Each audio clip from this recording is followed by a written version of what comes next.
minutes and may proceed when she's ready. Thank you, Mr. President. My question is actually addressed to both counsels and to the witness. Yes, ma'am. So the witness also happens to be a lawyer. Apat na abogado po tayo mag-uusap dito. Pero ang pakiusap ko, speak in layman's term because we want the public to understand. Very simple question.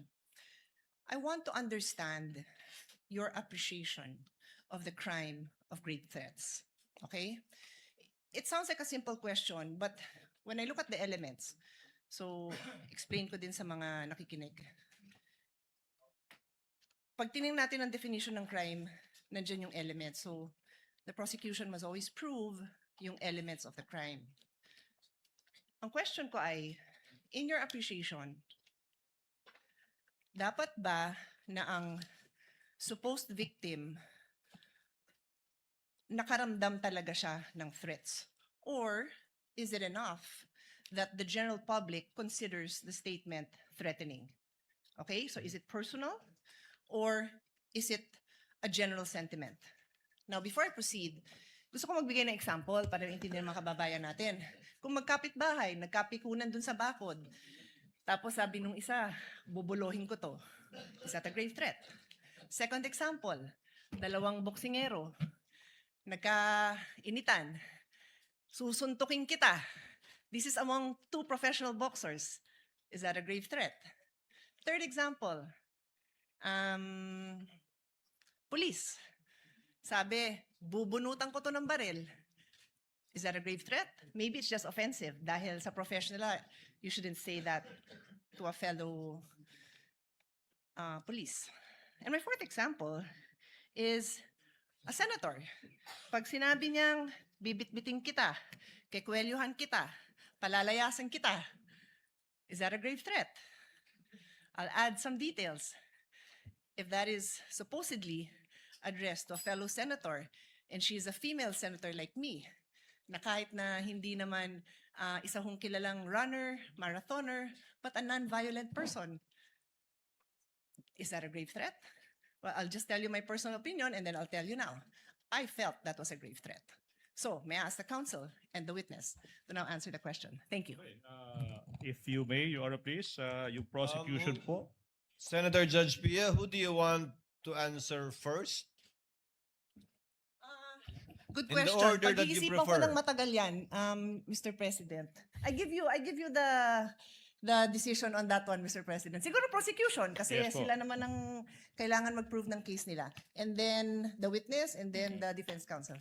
Again, an admonition from the chair without stating conclusions of fact and law that again is reserved for the impeachment court. You may state your opinions with respect to the elements of the Definitely. crime of grave threats specifically identified Yes. by the senator judge. And if I may, presiding officer, feel free to interrupt them if you feel that they have crossed the line, as I will.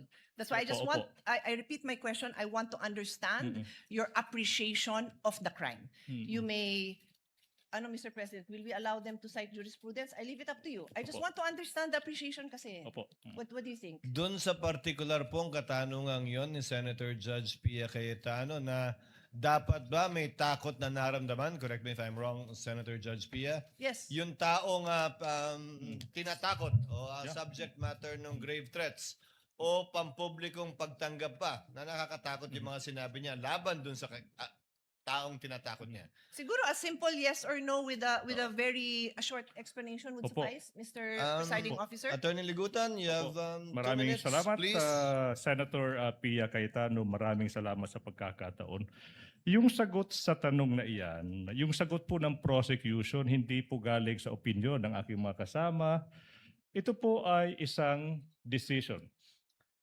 No less than the Supreme Court of the Philippines. It just so happened, Your Honors, as an answer, in answer po sa tanong ni Senator Pia Cayetano, may dalawang kaso na po yung Supreme Court. Yung isa is Paera versus People. Yung GR number, siguro yung mga law students, no? Mga law students. GR number 181626, May 30, 2011. The title is Paera versus People. Sinabi ng Supreme Court doon, Wala pong batas na nagre-require na may private complainant. Ibig sabihin, hindi po required na yung biktima mag-execute ng affidavit upang yung akusado po pwedeng ma-found guilty ng grave threat.